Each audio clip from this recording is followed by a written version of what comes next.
Hey, what's up, guys? I have not recorded something in forever, so I have Jeff Sosa and Nate Brown with me here today. I asked them a series of questions, and there are only two answers possible to these questions, so they either going to get it really wrong or really, really right. I guess it's up for everyone in the comments to decide. But no, we're going to talk about FanZ a bit, but we have a series of questions here. It's kind of an open discussion. You know how these things go. Jeff, go ahead and say hello to the crowd for me. Hello, everybody. Nate, go ahead and say hello. Hey everybody, hope you're doing well. We're going to hop into it. I have a couple of questions. So, of course, I have been kind of on a lull, kind of on a break from FanZ quite a bit. Matter of fact, I've taken a number of breaks in the last few years. I haven't played too much ever since the release of the latest set, Incursion. So, in your kind of guys' mind here, you know, where are you guys at with the game currently? I know both of you have kind of local scenes. You have been playing somewhat online. I know mostly in person. Jeff, if you want to lead off with this one here, where are you at with the game? How are you feeling? I'm feeling pretty good with the game, but that's kind of always been the Utah play group, where we'll take our breaks, we'll be comfortable with those breaks, but then when we do get that little bit of passion back, we'll get to meeting up, and I think our own little play group with the game, we've had a bit of a resurgence lately because a close friend of mine opened a card shop, and he is all a big fan about dead games. And Nice. So he's not only has he been willing to take upon our next event and advertise it actively in his shop, but he has actively bought our old bulk to try to make makeshift starter decks, and we're organizing soon how to play the game event, and we have a dedicated day on the calendar right next to Magic, and we meet every Friday now to play DBZ in person. We had 6 people show up just this few days ago. Hey, 6 is better Or no, not days ago. Yesterday. So we're feeling, in the sense of the game playing is good, but we definitely have our critiques about where the game is at as a game. So, Nate, how about you? Where are you at with the game currently? Yeah, I mean, it sounds like Jeff's in a pretty similar situation to us. I mean, we run about between 6 and 8 people in our locals, and you know, typically after a set drops or in the lead up to an event that we're going to go to, we'll play pretty regularly. But then, you know, be several months before we play again. Like we haven't gotten together and played since the Dragon Prix in January. We still play pretty regularly with each other on Octagon. So, but I mean, overall, like, I've never had a point where I just like didn't enjoy the game. I know that that's different from some people's sentiments. I pretty much always enjoy playing. And that might be because, like, when we're not trying to play in an event, we pretty much all in our group just play things that are fun and what we like. We don't really have a whole lot of try hard. And so I get where some people, if their only outlet is Octagon and, you know, they get on there and every night they're playing against, you know, tier 1 stuff. I can see, because I do feel like it does take the meta a long time to rotate with, you know, the limited set release, and, you know, it's not always, even when a set does come out, that it changes a whole lot. I mean, personally, I felt like the most recent set didn't really offer a whole lot in changes to the meta. You know, I think that the nerfs or the, you know, Frozens or whatever have impacted the meta more than actually the last set, which is, you know, kind of a crazy thought, but it's just my take on it. But, you know, overall, like, I still love playing it. Always down to play, and, you know, I'm not at a point in any way where I feel like, you know, I don't enjoy the game. So hopefully that answers what you're kind of getting at. Jeff, your take on that?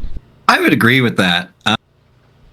This game, one of the things I kind of thought about the past few months as we organized all our bulk collection and everything that was going into it, and we're teaching a new guy how to play the game and what he should put in, what he shouldn't put in. and kind of introducing him to the cards, is that the most, arguably outside of Super itself, the last two sets have been relatively safe in card design, but being safe in card design and where they're at compared to a mastery set, and with the time we've had in between, a CRD makes way more difference in gameplay. And yes, it's catering to tournament players and the tier 1, you could say, or tier 0 type decks, but it drastically shapes, even on a casual level, what other decks you're willing to make or want to make, because like limiting certain cards affects that character in so many different ways outside of just the one tier 1 mastery MP combo. And like I think of particularly like Aura Mastery as one of those, where it's by making it so it's only reducing styled and doesn't reduce it to 0. Like that nerf was needed for Goku, but that nerf overall makes you never really want to consider it for what you can kind of see hinted at with like Piccolo, where it's like Piccolo reduces it by 1, the Master reduces by 1, but now that it's only styled, you don't really care to go the extra mile to get free beam cannons. So it's like you've curved the top end, but you also are curving other avenues as well. That's something I definitely agree with and was actually thinking about before we got in this call. Is, you know, in recent times we've seen a lot of people, you know, discussing like, is Vegeta too strong, or, you know, is Piccolo too strong? And, you know, really the part that gets to me is like, I feel like outside of specific decks, like, I mean, has anybody really been threatened by any Piccolo deck that's not empowered? Even when Lethal Chop was limit 3. I guess you could make the same argument for Enlightened. Well, yeah, Knowledge and Enlightened. But outside of Namekian, the same thing with Vegeta. Is Vegeta a problem outside of Ruthless? Good, but does he feel overtuned in anything other than Ruthless? And I don't know that the answer to that is yes. And so it does kind of stink to get to a point where a character, like, you know, this is basically what Jeff was saying, a character or a mastery gets hit because of one specific interaction, and then it makes that character or mastery way less even fun or even usable with the like lower tier stuff. I really enjoyed Aura Vegito, like, just as a fun deck, but now it's like, you know, it might as well just play energetic. There's no reason not to now. Long roundabout way of saying I agree. No, that's fair. There's a lot of things I could make comments on. I'm going to hold them for now because we're going to actually discuss some more of those points you guys made. Another question here. So you just mentioned, Jeff, about how, and Nate, you agree with this, that the CRD has been more effective at changing the meta, changing what people are playing for that top tier echelon than we would say the last two sets have been. With that said here, how do we feel about the design of the OP sets that have been coming out? I know we got this latest one back in the spring, I believe here. It was almost, a year ago now. So looking at that, looking at the kind of the traditional design of them, you know, we got things like Raditz in there, Dende in there. We typically see this these legacy support coming in these OP sets. How do we feel about these OP sets? Given the context of what we've said about the last two sets here. I really like the OP sets, and I get really excited. The one thing I will say is that I think let's use Raditz as an example, right? Raditz got a new MP stack where 2 of the levels were, you know, to go with the 2 levels, and the 2 were going to go with the other 2. But essentially, he ended up with 2 complete MP stacks instead of, you know, one that was mismatched. We saw a resurgence of Raditz, I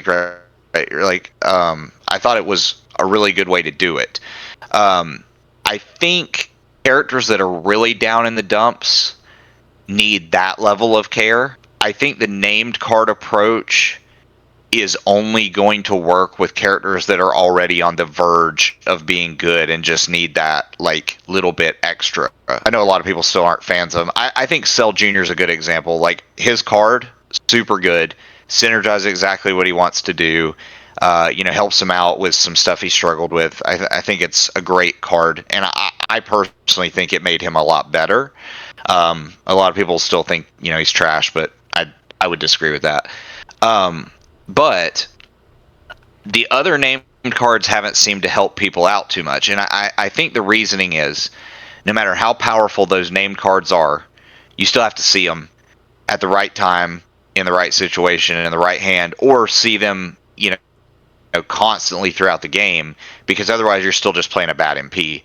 Whereas when you give an MP that's, not had a lot of help, a new really good level or levels, that allows them to consistently be stronger. Even if it's not a level 1, like, it's kind of like, hey, if I can get to this level, all of a sudden I'm strong. Instead of sitting there and hoping you draw the new named card, otherwise you're still playing the same bad MP that you've always been playing. I agree with that in a large part, where even the most recent OP set, there's really only 2 of those cards I've ever really considered, and that's true of most OP sets. Where outside of, like, you have the fan-made stuff, winners of events, Kai's, and TOP, and they make cards that then synergize with a particular idea, but you still need another 2 or 3 cards to really synergize with a concept before it can become implemented. It needs to reach a critical mass within the deck for it to even be a viable concept. A great one being that, we got Namekian Cunning Dash, and it's like, cool, we have a Kami card. Well, if you don't have the other Kami card from the most recent set, you're not really going to consider it. But with the 2 combined, we have, even in our play group, we've seen Kami to not even ever be considered, but for deck building to be like, hey, here's a cool tier 2, maybe 1.5 tier Kami deck that's this energy beats, using Earth Balls again, and hey, it's kind of relevant. And so you see that it's nice, but it still needs to be just more in order to make it work. Named cards are great. Like, I think of like Janembas and Bojacks, this OP set and the last OP set, where they're phenomenal cards, but you still have to see them. However, if you were to give a level where you are going to see that, you have to have that. It is there every combat. That makes way more of a difference. I think of Videl all the time. Like, Videl having a new name card, fun, great, fine. We need a new level 2. The MP levels are on a different scale of shaping the game more than any name card. We, like, even thinking on the opposite end, going back to the earlier question, like, CRD shapes the most, where it's Vegeta losing, I can't believe I'm blanking on the name of the card, the setup that got limited to Prideful Challenge, where that had significantly more consequence of limiting that from Hero Vegeta and making you deck build. But that's like a 3 of name card that you're going to throw in. But imagine if you changed any of the levels. That would be such an even more drastic change than just a name card. Where Piccolo, part of the reason we, in our playgroup, where he is a menace, is because it doesn't matter how much you limit or not. Once you see level 3 or 4, Lethal Chop is always going to be there. Beam Cannon is always going to be there. Pick your poison. Imagine if other MPs had that same consistency with the powerful name card. So level, I think, is something I'd rather see more of his OP sets than I would name cards, if they're meant to stay as infrequent and small for really impacting the game like a full set. I'm going to play on the other side of things here in the favor of the name card argument. Great example of the name card argument, right? So you brought up the Namekian Cunning Dash, right? Namekian Cunning Dash, as you say, for a lot of the Kami builds, they're not really trying to do like some constant steady mill. This card enables that. This card all of a sudden creates and has synergy with cards that already exist in the pool that are arguably underplayed, or have synergies that are kind of forgotten about. I'm going to bring up Namekian Wallop in the example of Cunning, right? Namekian has gotten all these cards in a pool over the sets that rejuvenate, more and more board cards specifically, which are going to be consistently able to sit on the table. They're one less card you have to draw to combo with Cunning Dash, so you can just hold a Cunning Dash on passes, build up board cards that say Rejuvenate on them. We have more than ever because they've been printing more of them. All of a sudden, this card comes out, it gives you a viable strategy to play around with that card. It's that missing link to that card, right? It's not a name card, but it's effectively a name card, right? Same thing with the name cards. A lot of times they don't fix broken stacks. I will agree with you both, but name cards interact with a whole pool of cards, and especially if we get more things that interact specifically with name cards. We already have Defiant Challenge, for example, which there are some cards that have been printed that are named tapped cards, right? That are Defiant Challenge tier tutorable cards. I would say Videl's Eagle Kick is a great example. We want to talk about Videl, right? The Hirudegan name card is another example. I really like that card quite a bit too. That is a huge, massive card to end up drawing. The consistency part that you lose with the name cards, yes, absolutely true. But these cards, and the greater design of OP sets as a whole is that these cards interact with a bunch of other different cards in a very different way that MPs do. I do actually agree that I think that stacks are better, but I don't always feel like a stack is warranted. Now, certain MPs are a great argument. Videl is a great argument in terms of the power level thing, but I think most of the name cards that we've gotten, for the majority of the MPs, are a better choice than a new stack, because generally speaking, or a new level rather, because generally speaking, a lot of these MPs that have been getting support need entirely new stacks to be competitive. They maybe have one good level, if they have a good level. Yajirobe, I'm looking at you, for example. He's got a good level 4. That's it. I think there's something nice about the name cards in the sense that if you aren't looking at the purely competitive sense, and this is actually going to tie into my next thing I want to ask you both, not every card needs to be competitive. With that statement there, I'm curious, do you feel that if a card is not competitive, there's no reason for it to be printed at this point, given the state that we're not trying to do pack filler, we're playing in a fan-run community where we do have competitive events where, you know, if you don't have the best, like you guys were saying, if you don't have the best synergy with the master, then why am I bother playing it? Is there a reason to be printing cards that are suboptimal? Spicy question. I'll go. I don't think every card needs to be viable, but every card should have a very clear synergistic purpose. Viable would imply that it has power. It is going to be a powerful staple-ish card. Versus, can you see a path or train of thought of these are for sure cards that are going to work well with each other, and if they happen to align with a mastery or a specific MP, great, you've found the secret sauce. But really, we have so many cards, and there's recent retro discussion about this of like, is there enough? Should we limit? Should we not? And I know this may be a future thing we get into, but I'll hint a bit of my opinion at it. Is the game does need more synergy to make it so you want to play other characters.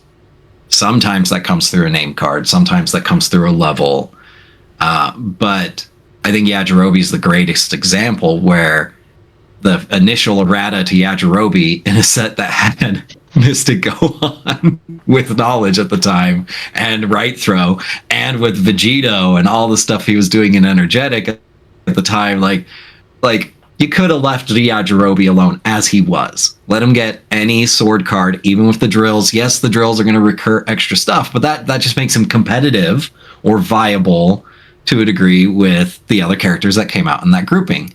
But yet we do get some cards where I look at them and I'm like, this is neither powerful nor synergistic with stuff that's going on. We've seen, at least in the last set, more mastery restricted cards, and it's like super obvious, like, duh, that we made this a powerful card. Then we did both. We made it synergistic and powerful by restricting it to just this one grouping. But there is a realm where a lot of the secret top tier decks that pop out of nowhere is because someone there was one card that finally fit into tie together and created a synergy, and that's great. I think of the Unity Boo deck that has come up more recently. Unity's been around for years now. Copy Boo's been around for years now, but someone finally put together the pieces of, oh, you need to add this drill. You need to add a drill searcher. You need to use the allies, and then you use the mastery to cheat out extra anger, and voila, we have blue MPPV shell in Unity. We've experimented that with Boo once we saw the deck. We have a version with Hit. We have a version with Ginyu. And it's like, okay, someone found the chain of thought or group of cards that make this deck viable. You can now replicate that with multiple MPs. But nonetheless, you needed certain cards and time to figure out that synergy. And we have all the time. Sometimes we're off by like one or two cards. Yeah, we hold on to this point because this is kind of getting off topic. I can do another question. We can talk about developing meta. But Nate, I'm curious, what do you think about printing cards that are not necessarily competitive? I think with how few cards we get, I think almost every card that's printed right now needs to be. It doesn't necessarily have to be competitive, but it has to be. Whatever deck it's made for, it needs to at least like fully compete for deck space. And I think we go too light on cards like, okay, I'll bring up Defiant for example. I think the Defiant cards have been super held back on, and I don't know if that's a fear of like it being too strong or something. I would rather the cards that are printed in a new set be strong enough that it warrants a shakeup than still be staring at the same top tier decks for 3 years in a row. I mean, yeah, there's some stuff that pops up that wasn't found and things like that, but I mean, you go to an event, what do you think you're going to see the majority of? Vegeta, Piccolo, maybe some meditative, like that hasn't changed. And so I guess what I'm going to get to is, I don't think that you have to print every new card that like this card is instantly going to make this deck compete for top tier. I'm not saying that, but whatever deck that card is primarily meant for, it needs to feel that way, especially if we are doing this like limited cards. Even like some cards aren't necessarily like this mastery only, but obviously they're only going to be, I'm not going to say only, but you're going to lose a massive amount of consistency outside of the intended deck. Like, if we're going to restrict cards that way, I would rather push them further.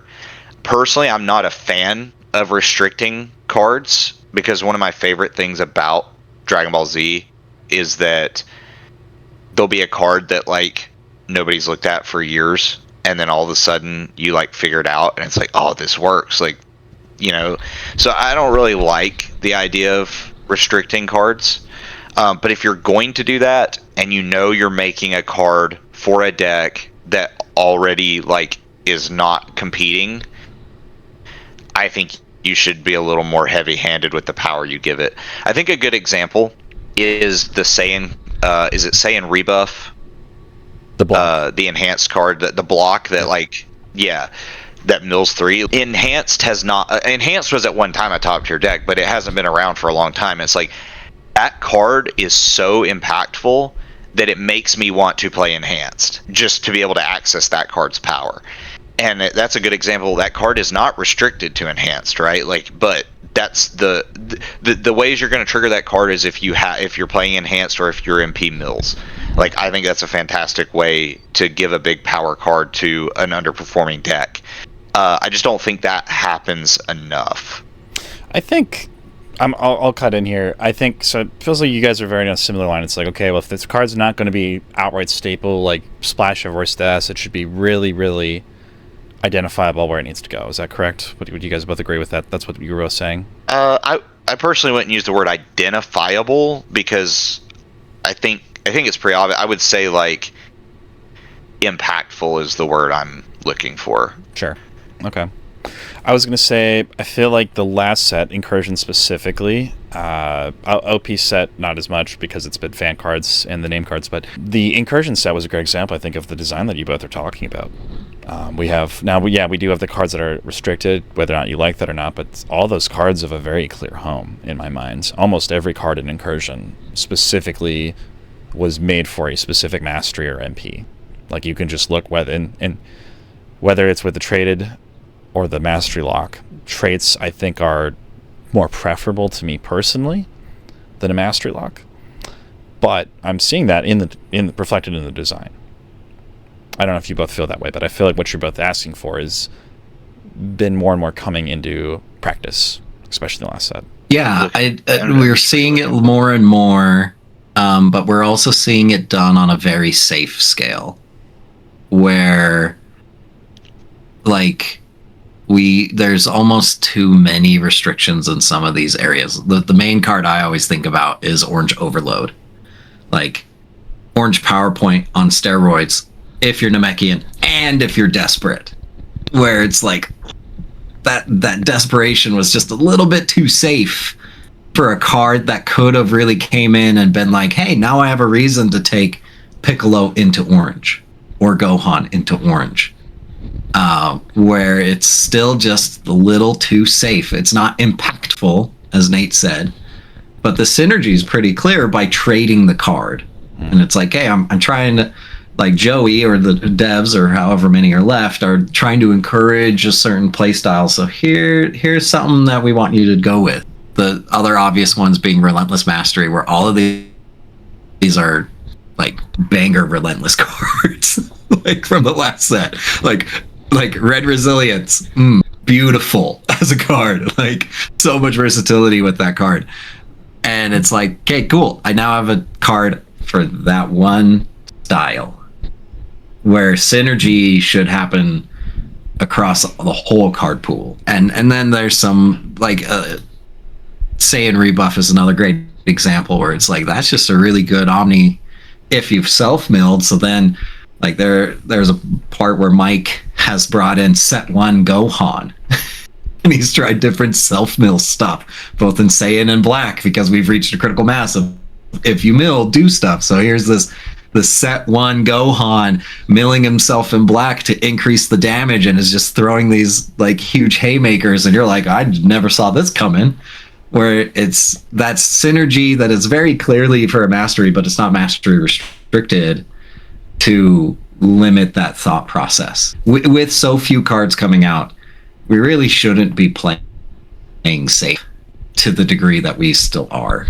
That'd be my like tip to the devs, where yes, we had backlash of sorts with the power scale infusion, but we haven't really seen it since. And even in Super, the power scale is usually MP problems, not art type problems. Nate, thoughts on that comment on the end there? Yeah, I heavily agree with what Jeff's saying. I think for me, you know, and as I pull up the cards here, to agree with Jeff, I would rather see us making cards that are more universally applicable to a style and maybe trying to fill some holes in the style, rather than hey, here's 5 styled cards and each one of them has a very specific like home or works with a very specific character or a specific, you know, mastery. Because again, they're not pulling a lot of times that deck up to a level, right? I don't know. I don't agree with that. And I think part of it, you know, that's fine. You don't have to agree. But you know, like you mentioned, yeah, we got a ton of awesome red Relentless cards. Guess what? Until Ruthless is gone, nobody's going to play Relentless seriously. And I think Relentless is a good mastery. It just doesn't compete. It just doesn't compete with Ruthless. And so now that's a different situation, because I don't think necessarily we need to print. So at that point, that goes back to what you guys both agreed upon, where you think the CRD is more impactful than the card design. Because if we can print all these banger cards, but if the alternative options are better, why would you play them? Yeah, exactly. So I'm going to take a bit of a different stance than you both. I actually really like the restrictive cards. I don't necessarily like I don't really like mastery only, but I want more restriction. I want more niche cards The only time I don't want a card to be restrictive is if it is an archetype defining card. And what I mean by that is that we'll just go back to the Cunning Dash, right? That card is a Namekian mill card. That card should be open to every Namekian. That shouldn't be trait locked. I think it's God only, right? I think that should have been open to everybody. Yeah. Let's sell it. Let's sell have some wings. You know, if sell was the issue there, I mean, I would. Is that card really going to bust sell? I don't think so, right? I can see where you want the styles to be fleshed out and have answers for things, but I actually really miss how there was more of a color wheel like Magic, and Magic is kind of sinful because they've broken their own color pie many times since the beginning of the game, but they've generally adhered to, you know, this is the style is good at doing this, this is good at this. We're seeing too much bleed over. Like, every style at this point can do everything. Like, every style can arguably, I mean, blue is maybe the worst one of it, but like every style can MPPV. Every style has a way to play Dragon Ball Victory. Every style has a way to do Survival Victory. There's very few archetypes that are still style specific. Rejuvenation is still kind of limited to primarily like a couple of the styles as a legitimate game plan, synergistic game plan, but it's present in every style. Mill is really only playable in arguably black and kind of in Saiyan to I don't know, Saiyan or Namekian. I would say Namekian more than Saiyan, but even with Knowledge Master Gun, it doesn't really exist. Like, having those archetypes like those, right? That's when the card should not be restricted. If you're creating an archetype specifically, or you're really trying to push something, and arguably you design it in a way that it is not mastery only restricted. Obviously, there are cards that we have to bounce around. Saiyan Empowered Mastery, Namekian Knowledge Mastery, Red Ruthless Mastery, all were masters that we had to bounce around the cards. So that's where the CRD comes in. Absolutely. When a mastery in a single card is inherently goofing up design for a whole pool, that's when we should get rid of the card. I am so for that. But like, I want these cards to be really, like, unless they're archetype defining, they should be trait locked, they should be power level locked, they should be very specific to where they're helping a specific set of people, and they give them that really good effect that's missing from something. Like, if you want to access anti-anger in red, you got to play Alien. If you want to access anger in blue, you got to play Alien. If you want to get these really good stage gain effects, you got to play Humans in orange. You know what I mean? I like that. I actually really, really like that. I wish there was more of that restrictiveness in that sense. You can still make the card have other good effects too, but like, I wish there was more of that to push people into playing stuff. And while I hate, again, a million times, I really wish they didn't do master only restrictive, at least just clearly telling people and pushing people in a direction. Whether it's enough on its own, debate, we've already kind of covered it, but that's just kind of taking another stance on it. I actually really enjoy the design direction for the most part. So on that note of all this stuff, we talked about all these cards and things. Kind of what are some cards or decks that we feel are underrepresented right now? So you've both talked about how you think that the meta takes time to develop. It takes time to change, even when there's CRDs, right? And then you're talking about cards that have been going for years undiscovered that all of a sudden get discovered. So what is something on your mind, on your docket, that you feel is kind of underplayed? It can be other specific card, mastery, and MP. What's kind of coming to mind in your on your heads here? I'll say one thing is, I think Zamasu is really, really good. I just think he's so boring to play as and against that nobody wants to mess with him, but I think he has a lot to offer. I think he's a really good MP. I played him like 2 times, and I had zero fun playing as him, even though I won. I think that people are really starting to explore Unity a lot more now. I do think I would have been saying that if we had had this call last year. I think Unity has a lot to offer. Of course, it would make sense that it would take a long time because of all the options you have with, not just what MP you have, but which allies you can get and, all that good stuff.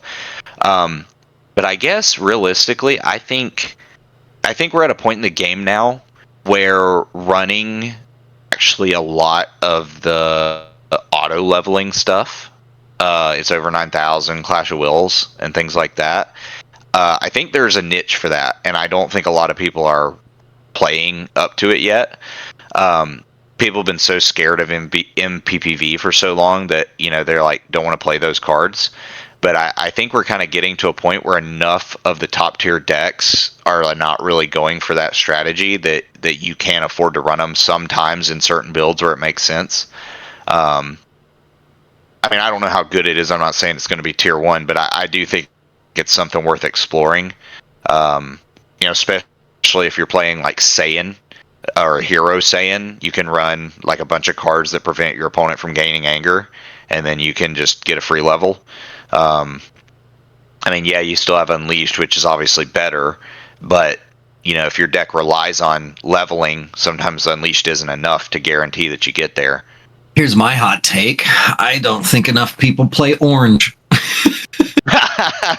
we have this big cultural stigma of Orange is bad. You're a bad person if you play Orange. But yet almost all of the answers, because Orange's card pool is just that good, is 100%. To a lot of the meta questions is you need to, when you go to a tournament, stop playing heavy board black or blue, play Orange, because it is the counter to the meta, but nobody does it. So then we end up nerfing a bunch of cards because you all are just a bunch of sissies. That's my hot take. Hey, underplayed. Okay. People need more Orange in their life. Oh, I 100% agree with you. I just won't do it. That is a fresh out of the microwave take. I kind of agree with it though. Orange should be played more. There were some tweaks that need to be happened. They've happened they happened 4 years ago. All the tweaks that Orange needed happened years and years ago. It's frustrating to play against if you're just being a caveman aggro sometimes, but Orange needs to exist. I think Orange needs to exist, but also there's so many cool niche things that not a ton of people have bothered to explore in Orange because it has this negative stereotyping with it. And, almost every single set we've gotten multiple Orange physical beat cards. And yet outside of Energetic, with kind of a shell that came about with Vegito, most people are not exploring Adept or even care to experiment with the whole destroy and if you destroyed mechanic that has been built over the past 3 sets with Aura, that there's some potential there, but no one wants to explore it because if you play Orange deck and you bring Orange deck to tournament, you're the bad guy. I think there's a ton of really good stuff, honestly. I don't think we've nearly solved the meta at all. I don't think the meta has really rotated as much as it should have been. And the people... I suppose, again, now this is coming from a person that has not really played a ton in the last year. With that said, I'm looking at I'm thinking about how these Piccolo and Vegetas were always beatable by stuff that was years old that has only received support. And I'm just and we've got all these MPs, and like you said, so a great example, if an MP is really boring, like Zamasu for you, you're not going to play it. Even if it could have a good matchup against aggro, even if it has these tools to deal with things, if you don't find the gameplay engaging, you're not going to play it. That's fair. I can totally understand that. I always get a big shot of joy when I see the randomest decks popping up, we had the Unity Supreme Kai Earth Ball. Of course, the moment I say something, my mind goes blank. But I think there's plenty of things that can be re-explored. Enhance is a great example. People have written off Enhanced, and I think Aura. People have written off Aura and Enhanced. I think those masters are still fine. I think they're still playable. Android 18. Android 18 never got any worse. Android 18's actually gotten random bits of support. She's still really good. She's been able to just flip a game over in a single combat. We still have all these decks that are able to do that. We have multiple masteries that tutor cards. Meditative is honestly underexplored in my mind. Cooler the MP. His whole mechanic of getting to play with the Banish Zone is underexplored in my mind. Relentless Mastery lives in the shadow of Ruthless Mastery. Still think there's an argument to play Relentless, because I'm a Relentless holdout, but that's me. I even made a card for Relentless, go figure. But doing the thing that I hate the most about myself, so at times. But it's just, I think that there's just so much more. I've got a Relentless Future Gohan deck with your name on it, Frank. There you go.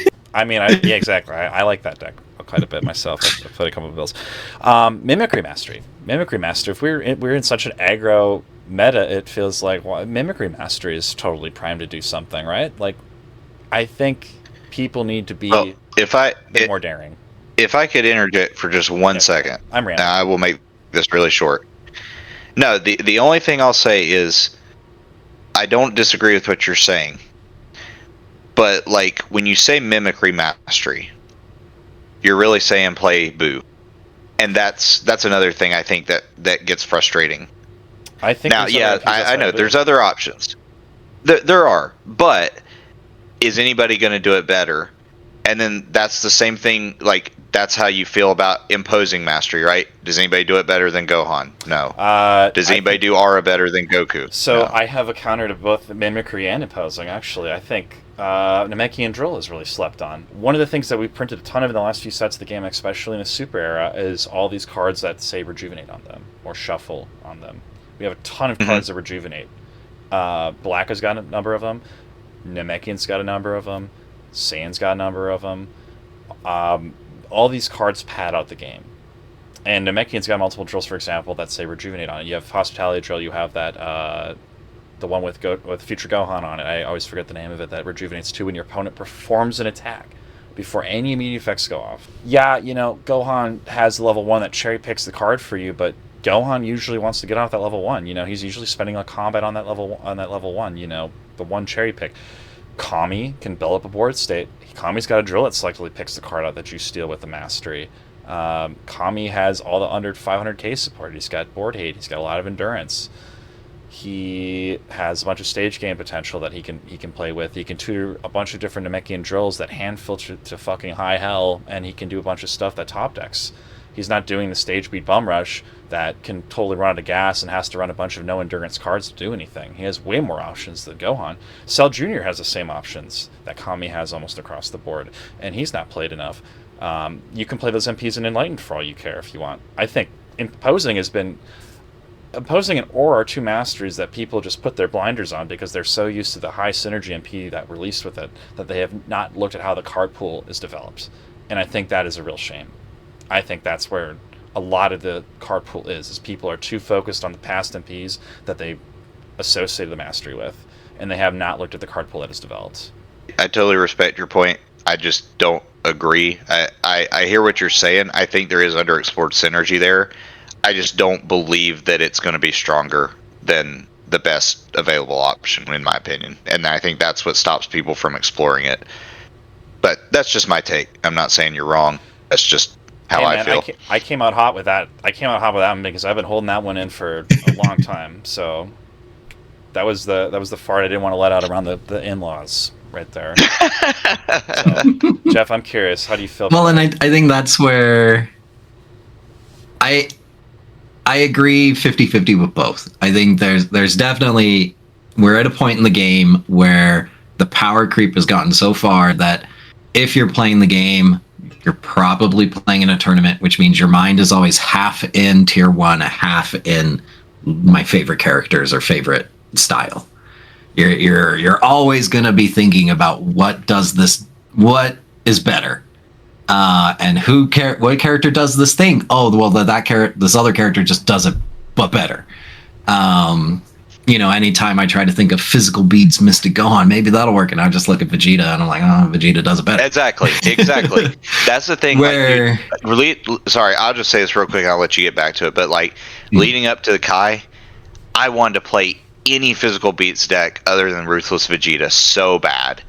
But no matter how many I tested, I was like, if I want to play physical beats and I want to give myself the best chance to win, I don't feel like there's anything that's going to be more consistent or better than Ruthless Vegeta. And that stinks, but that's how I felt. Anyways, continue. Sorry. Yeah, and I think Cell Jr. is probably the best middle ground of both, where it's like, yes, we got a really good name card. Yes, his level 1 can grab out all these drills and do the stuff, but its main restriction is that it has to hit. And if you know you're playing into Cell Jr., your opponent should be playing blocks or hopefully has blocks. And in our meta, where we run a really high block count, Cell Jr. is never going to even be possible. But if a Namekian drill search mastery came out, now Cell Jr.'s off to the races, or other drills that Namekian has done. So it's this weird, I'm in the middle between you two, where it's like, I agree, there are definitely things that are too powerful, but then there are other things where it's like, this is definitely not explored, but the only way you're going to encourage that exploration is not through a CRD. You have to just come out with more stuff that synergizes. Potbelly is great. I will give a shout out to Henry real quick for making me consider doing Heroes mimicry stuff because of that card. But nonetheless, like, what I really need is I need a hero MP where he does the boo stuff of revealing instead of discarding, so I don't go at disadvantage to throw out copy attacks. Like, that's what I need. And or again, like, the mastery's already chosen, so I need 2 other cards where it says, hey, the next time you would discard a card, no, reveal it instead.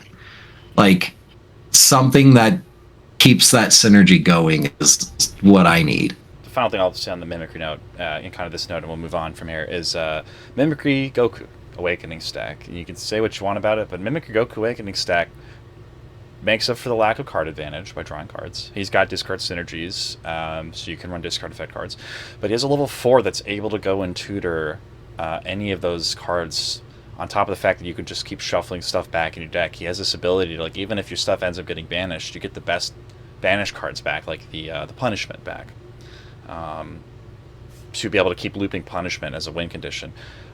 So I think there's more to explore outside of, like, the direct synergies. There's mechanics and things that can be made up by the strengths of MP choices, and I think there's more of it out there than people give it credit for. But moving on from that, I want to talk about accessibility in the game. So both of you guys have locals you mentioned that are kind of getting people. You talked about how you are doing, like, learn to play events and stuff, getting people. Jeff, Nate, I don't know if you've really brought any new people on. I know Axel, shout out to Axel. He put out a little promotional sheet with some QR codes about learn to play stuff. Jeff and I have worked on learn to play videos stuff. How accessible do we think the game is to newcomers? We've been pondering this question a lot recently because, again, given the context of the beginning of the video, we've been trying to figure out how do we get more people into the game. We made starter decks, and if you limit the game to pre-set 13 of card pool, maybe include the super characters, you have a really good intro to the game type mechanic where you include the more complex characters, but you aren't getting into the muck of erratas and CRDs. That is really the hookup in this game, is there's far too many small tweaks and changes that we've made, which have been, arguably a lot of them have been healthy, but they definitely impede in the learning process. And so when people say, oh, we're going to do only a super format, or oh, we're going to only do this, like, the moment you take more cards out of the card pool, it's been a lot harder to try to get people into the game because they may only own the official stuff. I'm fortunate enough in Utah where I, literally across the hallway from me is all of the surplus of all the FanZ printings, where I have a guy who's interested. It's like, hey, cool. Like, this has been sitting in my basement for 2 years. You want it at 50% off of a playset? Like, okay, cool. Here you go. Here's all the new cards. Like, I am fortunate in that regard to be able to get people into stuff, but there are some people who just want real cards and not paper printed from from home.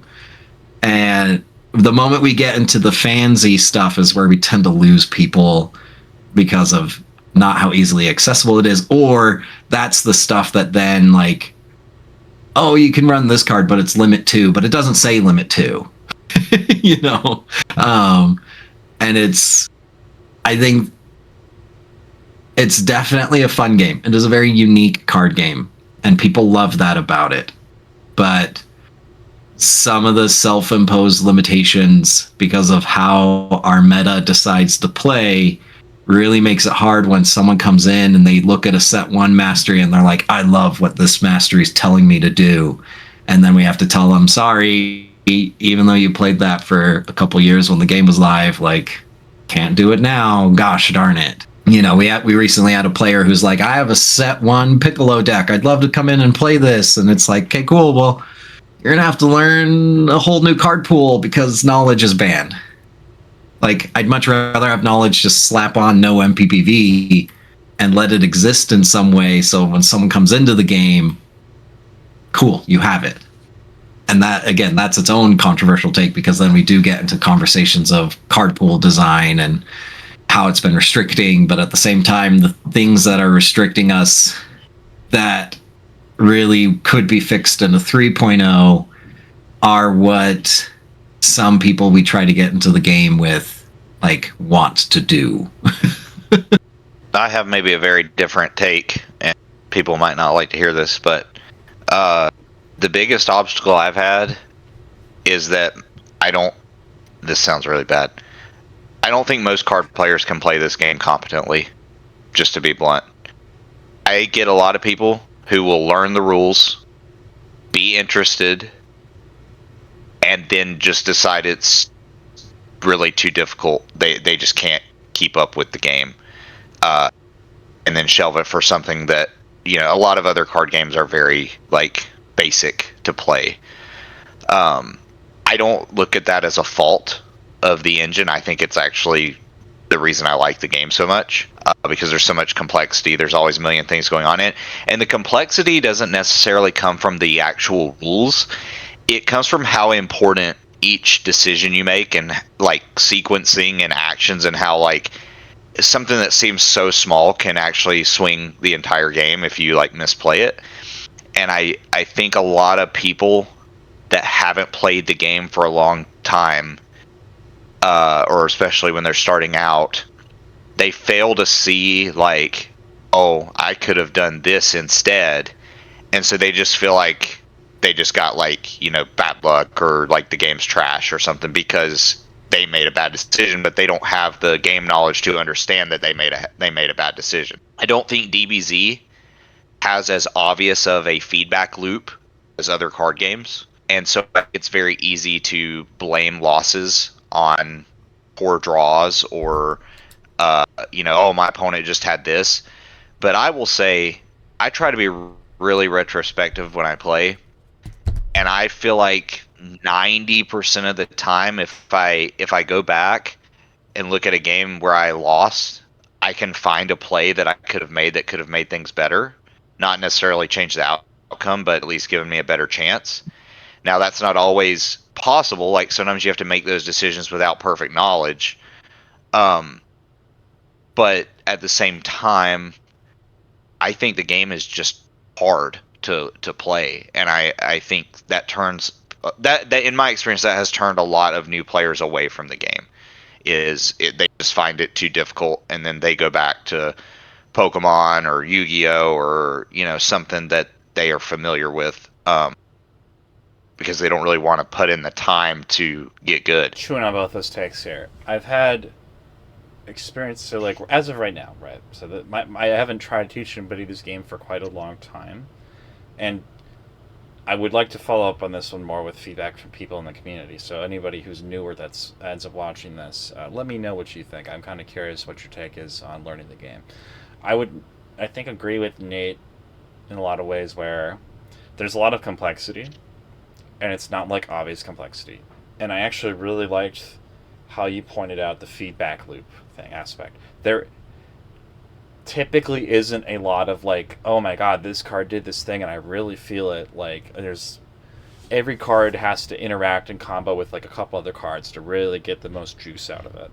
Orange Bicycle Kick, great example. Now that card is like just pretty good on surface, but like if you don't actually know what you're doing with it, like you're not getting the full squeeze out of it. Like if you don't build your deck right, you don't put the right drills in, you don't think about the right drills to grab in this situation. This also plays a new thing where it's a lot of nuance in terms of like every little decision you make has a pretty big impact on the game, or can at least potentially have a big impact on the game. Stare down Confro, another example. You can look at my hand, I can look at your hand, and I completely see a completely different value in a card than you do, based off my own play patterns, my own assumptions of the way that your deck goes, my own experience playing my deck and knowing, you know, what I need to do. You know, sometimes like even the mind gaming part of it, you know, telegraphing moves, mid combat passes, sandbagging actions, all sorts of stuff like plays into the skill aspect of the game. So I think that can be really unapproachable for people. On top of just like getting used to just tracking anger in the AT table, I think those things are just like massively frustrating for new players. Like that's always something people haven't used AT table, you know. in a Z3 we could definitely streamline it. I'm sure some way, but there's a lot of little things that are just. I think the most problematic things are the complexities of just learning the basics of the game. That's what I think is the most unapproachable thing. But I think there's a ton of resources out there. I think it's a very approachable game. I've done a lot on my end, at least, and Jeff was there making videos about, like, hey, here are the masters, here's the cards, here's the game plan. Like, I think there are a lot of things out there to make it easy for people. I think it sucks that cards aren't super readily available for people. That's a big bummer. Obviously we do have the proxy orders and stuff, but it'd be nice to have some other stuff like that. At the same time, you can go to a printer. So I don't know. I'm curious to see what other people have to say about it. Having built starter decks, limiting ourselves from set 1 through 7 because we couldn't add fan cards into the bulk because the early sets literally don't exist anymore.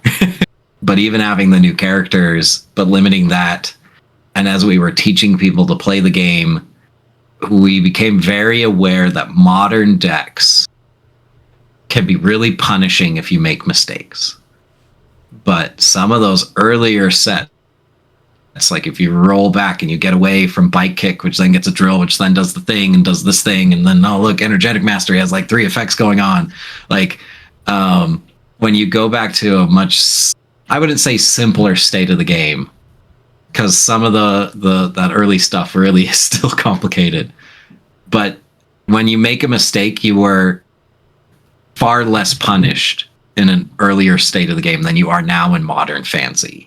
You enter combat thinking you have a good hand, but your opponent just drew, you could say just drew better, but actually there's a level of deck building, like all those other aspects. Bluffing is a big one in this game where it's like, do I have a block? Do I not have a block? Is it successful? Is it not? Like, that is its own thing.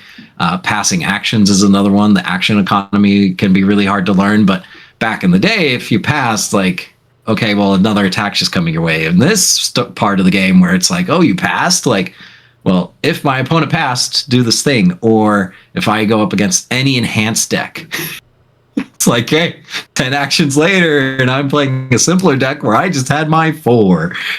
You feel punished for things that aren't necessarily, like, out of your control, but also not necessarily within your control, because it's just a different level of gameplay.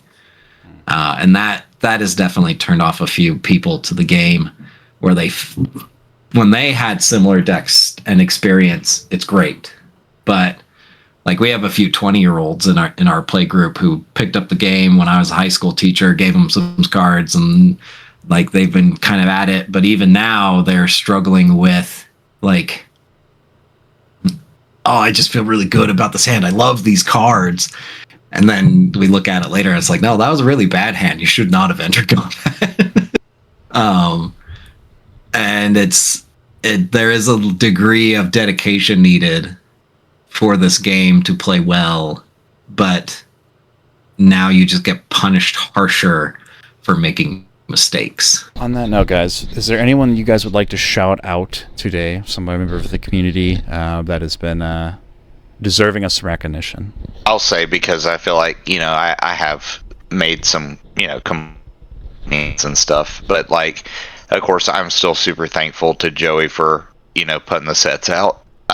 I guess it's kind of like, complaining, but not unappreciative, because I feel like the moment that Joey decides not to do it anymore, it's going to collapse. So I still appreciate him doing it.